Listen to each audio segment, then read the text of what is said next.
Hi everyone, and welcome to the Regen Racing Podcast, Episode 5. I'm Dino. And I'm Nath. Welcome again, Nath. Great to have you back. Oh, it's always a pleasure, Dean. Thanks for having me. No problem, no problem. So, what have you been up to this week? Oh, what have I been up to this week? Just the usual. Just the usual, you know. Bit of work, bit of messing around, bit of sitting at home doing nothing. It's all good. So no study then? No, study holidays at the moment between semesters. So yeah, just having a bit of a break. It's nice. Oh, so you've got time to watch the New York race from last year? I would have time to do that. I haven't done that yet, but I will have time to do that. Yes. I'm going to be doing that this week. It looks amazing, and it's up on the actual YouTube, the official ABB FA Formula E YouTube. So yeah, I'm definitely checking that one out just to see what happened last year. Yeah, was it a double header last year as well in New York? I think so. Could have been in Montreal. I'm sure the listeners will probably help us out on this one, but yeah, I think it was either one of those two for sure. I went to a little event that was kind of like food stalls and crafts and bits and pieces, and main attraction being the fireworks. So that was on Friday. That was called Littleton Lights. Nice. Pretty cool. Yeah, only around $10,000 worth of fireworks. You don't get much for $10,000, unfortunately. So yeah, all went up in flames pretty quickly. There were some cool ones, but they didn't last as long as we had hoped. So it was a bit disappointing, but that's okay. You do these things. Yeah. So quick little interjection here. Just looking on the old website. Last year, rounds 9 and 10 in New York, and then rounds 11, 12 Montreal. Right. So I was correct in that Montreal was the double header. Yeah, but there's a double header in Berlin, New York, and Montreal, all double headers to finish the season. So. Wow. Okay. Anyway, looking forward. Yes. I've also got some new podcast equipment coming soon. Like a boom arm, and that should make this a little bit better. But we'll see how that goes. Excellent. So we'll move right into media of the week. What is your chosen media of the week? What have you been watching? My chosen reading. So in this study break that I'm on currently for the next couple of weeks, I have been catching up on a lot of things, a lot of media that I half finished. So I have so far I finished watching 30 Rock, which I started a long time ago and never finished. So I've finished that, and I am currently just finishing off the last couple of seasons of Parks and Rec. Parks and Rec, okay. Yeah, I haven't heard of that one. No. Oh, it's pretty good. Pretty good. Very not indie at all, really. Very very popular and out there. Just a bit of a situational comedy about a parks and recreation department in a small out of the way town in Midwest America. Well, that could be quite fun. Yeah. Yeah. I find I deal a little bit with local government in my line of work, so there's a lot of kind of things there that you relate to, and it's pretty good. Acting's top notch. What about yourself, Dean? I followed your recommendation of Waterdeep Mountain High, the podcast from last week, and it is hilarious. No, you're not a huge Dungeons and Dragons fan, are you? I've never played it. I've had friends that have played it, but I've never actually played it myself. And I've always had people being like, "Oh, you should come. It's really fun." Yeah. I thought, nah, it's not going to be for me. But I think I might give it a try one day. The podcast. I think my favourite character is Ping, and he's a forest goblin. I think it's Brinley Stent is the actor or person that does Ping. So, have you been keeping up with it? I have. I haven't watched listened to the latest episode from Friday, but I've listened to the 4 episodes previous to that, and it's very good. Well, Ping is back. Oh Yes. I missed her last episode. Yep. Same, actually. I would love it if, she was a permanent part of the cast, for sure. Yeah. All right. We also have a competition, don't we, Nath? We do. First competition. Giveaway time. Whoop, whoop. Yep. We are giving away a Keep Cup. So it's a 12-ounce natural coloured Keep Cup. So the competition will be posted on Facebook and Twitter. And all you have to do is follow the podcast and retweet the post on Twitter.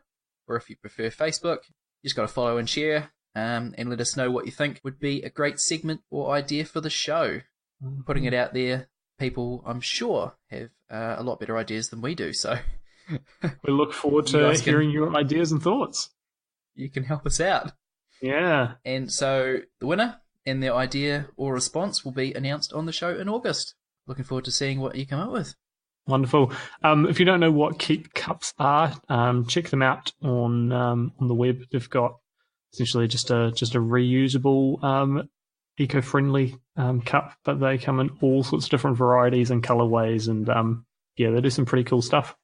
And they're pretty customizable. I've got a couple of them. I think your wife has one. Yes. Yep. Takes it everywhere. Yep. So we are big fans, and so we thought we want to help the environment and give you something to keep your coffee warm. Wonderful. So moving along to news this week, what's been happening, Dean? We have had a Pikes Peak hill climb record. For those of you that don't know what Pikes Peak is, it is basically a massive mountain that is just over 14,000 feet. You know, this is amazing. It's called the Race to the Clouds. Volkswagen and Remain Dumas have set a record 7 minutes 57.148. So the previous record, which was held by Sebastian Loeb in a Peugeot 208 T16, and that was 8 minutes 13. So Remain has absolutely smashed it. It's come down quite a bit. So they were only setting out to challenge the electric vehicle record and ended up absolutely smashing the overall record as well, didn't they? Yep, they did. So they've got both. They've got both now. Yeah. So I think it was smashed the existing record by 15 seconds. Yeah. Massive. It's incredible. Yeah. And the thing is that the electric vehicles, obviously, when the air gets thinner at the top of the mountain, it translates into less downforce, but it also translates into a loss of power at altitude for like combustion engines. It's a big advantage to have an EV. And this thing, 680 horsepower, 479 pounds of torque. Incredible. Yeah. So official results haven't been announced yet, but that's expected to stand, and that is going to be absolutely massive for Pikes Peak, and hopefully we'll see more electric vehicles challenging that next year. And also I see the Volkswagen group are very keen to try this car on other races and see what it can do in other fields. So look forward to seeing this grow in future. Also good for Volkswagen, I was going to say, because of Dieselgate. So I think they want people to forget about that. So they are. I think this is, one of the ways that they're. We need positive PR. So yeah, I mean it's awesome. So will we be seeing Volkswagen in Formula E in a few years' time? I hope so. I really do. It would be great to see them in here. Moving into Formula E news though, one of my favourite pieces of the news for this week: unchanged lineup for Jaguar in Season 5. Big news from Mitch Evans. Yeah. Yep, Mitch Evans and Nelson Piquet Jr. set to continue with Jaguar in Season 5. Obviously, Jaguar's had a bit better of a second season. Their first season only scoring 27 points. So this is, it's not even close. So they must be happy with how it's gone and how they've progressed. Yeah, and just looking at the development from last season into this season, really exciting to see them carry on that momentum into next season and build off that. So, yeah, good news. Yeah, so we got this bit of news off eRacing 365, and Team Principal said basically, Mitch has shown that he's really capable of being right on the pace at the front as well as, Nelson, which he won the first season, I think, with Neo. So they're both going to be charging, at the front of the pack for next season, I'm sure. Yeah. Especially if they keep progressing like they have. Excellent. And so moving on to another team, Venturi. Yes, this is an interesting one as well. They can't stay out of the news, can they, at the moment? No. Susie Wolf has been announced as team principal at Venturi with immediate effect. So she's going to look after the team at the doubleheader in New York. And it's been a busy year for Venturi. So it's founded a new next-gen academy, which I think they're doing something with Electric GT. And Felipe Massa has joined the team. And it is also providing HWA, which will join the championship next year with Venturi car.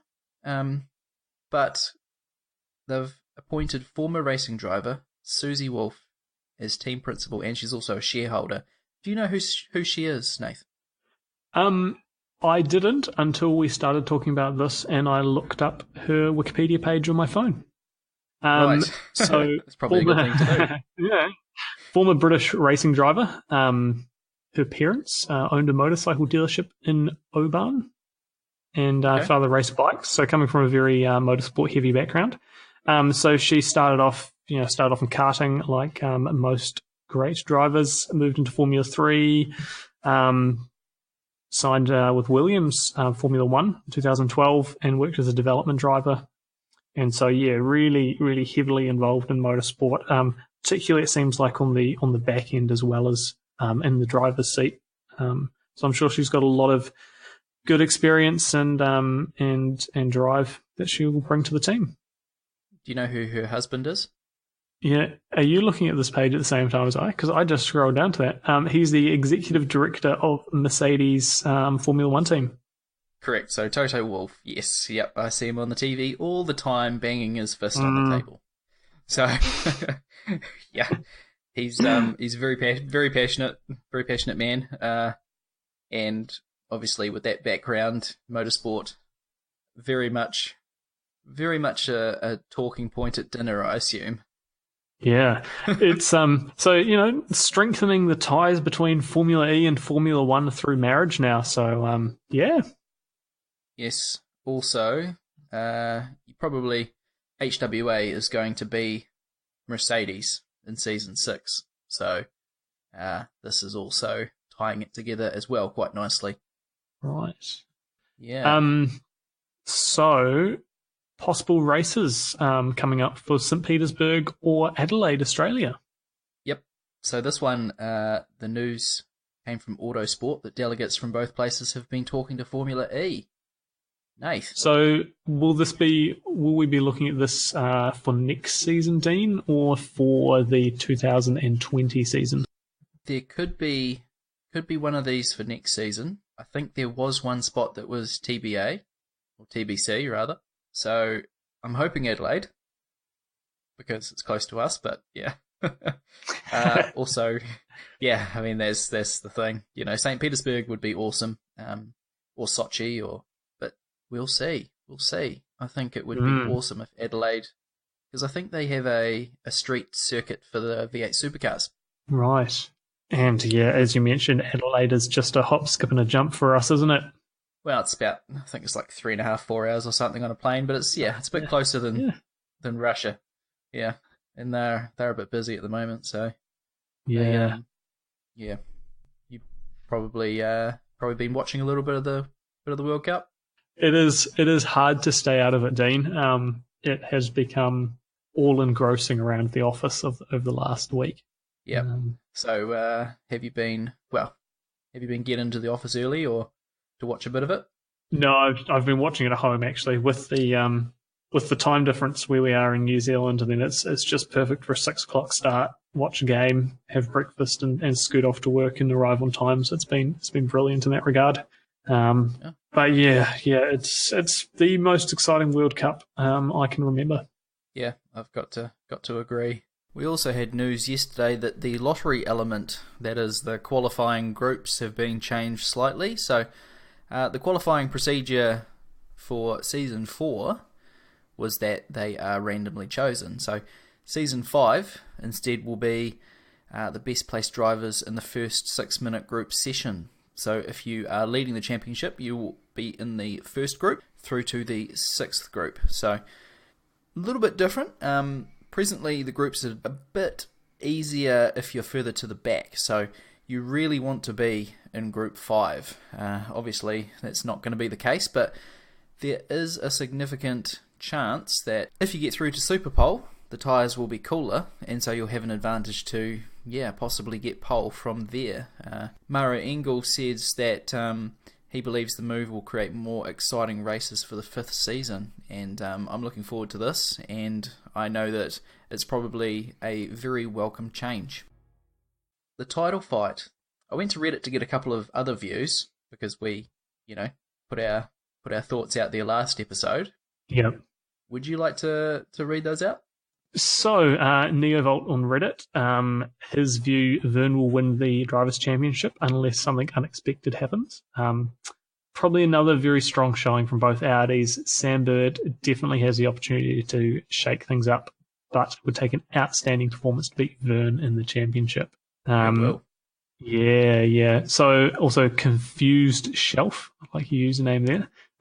They're going for Audi to win the Constructors' Championship. Been in top form all season, just dreadful reliability, and it makes a nice comeback story. He says, honestly though, I don't like the idea of one privateer team winning. Reminds me of the WRC 2017 with M Sport, so I'll be happy if Chichita takes it. I think he says, I do like the idea of the privateer team winning. Oh, you do? Yes.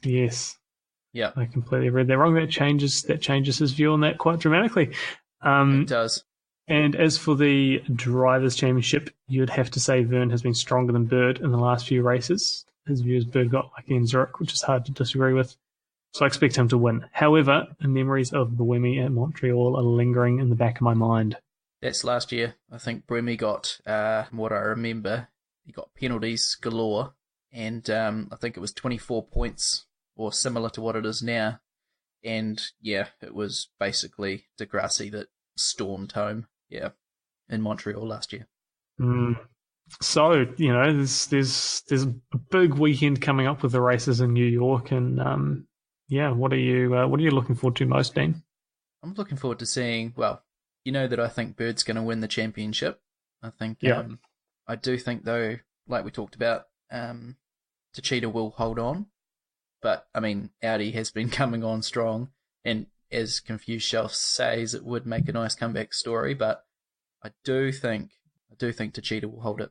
I'm looking forward to having a race that, it's going to be the last one in these cars. So I'm actually looking forward to just soaking up the car swaps and what we have what we have this season. So it's all going to change next season, so just another chance to see these ones in action for the final time. It's a bit of an end of the era, really, with this first generation cars. So it'll be interesting to see how hard they throw them round, whether they go for broke or try and save them for the mantelpiece and for the showroom floors. So, well, if you're one of the teams not in the title fight, I'd just be going for it to get that win. That last race. Race of the Gen cars, just leave it, foot to the floor. Yeah. So speaking about Gen 1, some Gen 2 liveries have been released. Yeah. Do you have any favourites? Well, I have to say they are all looking fantastic. First of all, the Gen 2 cars are looking so snazzy. And the incorporation of the halo around the top, actually, I think it makes them. Yeah, I have to agree. Now, favourite part really with the Gen 2 liveries is just how slick they're all looking. I've talked to you about it many times before, Dean, about how I'm not a huge fan of very messy and busy liveries. So there's some really slick looking cars in here. My favourite, though, I think it would have to be a tie between DS and BMW. Both are very black. BMW has a lovely matte finish, whereas DS is a bit more of a gloss finish. But both are just looking really slick and really sharp. You don't think the Audi one's too busy? Well, probably the busiest of all of them. Yeah, with the two different wheels colours. It's kind of hard to see too much from just the view they've released. Oh no, there is the overall view there as well. It's probably the busiest of all of them. I do like their colour scheme with the green in there, but not the biggest fan of that livery. Yeah, I've got to say myself, Venturi with the silver and blue, which is something a bit different from this season. So they're changing it up a bit for season 5, and also Panasonic Jaguar, which is pretty similar to what we see this season on the car. Yeah, they're keeping that same theme going with the neon bluey green and the black, aren't they? Yeah, they are. It's quite nice. I will post the link in the show notes so you can have a good look at these liveries. And it is from Confused Shelf. So thank you, Confused Shelf, if you're listening. Thanks for putting that together. Appreciate your work. Yeah. Quick mention also, Dragon, their livery design with the white and red cars. So they have kept them the same. So they've got the two different liveries, don't they? They've got the red and white and the white and red. Yes, yep, absolutely. They are looking really good on this car, especially the predominantly white with the red. So it does look nice. Very nice. Very nice. All right. Any further thoughts, Nath? Or I'm just looking forward to New York. It's been a absolutely fascinating season to follow. Season 4, thinking back to some of the earlier races and the drama that happened there, seems like so long ago. So looking forward to the final couple of races in New York and kind of how this all falls out. Yeah, I'm definitely looking forward to it. I think this is going to be one for the history books for sure. Excellent. Well, we look forward to catching up with you guys after that.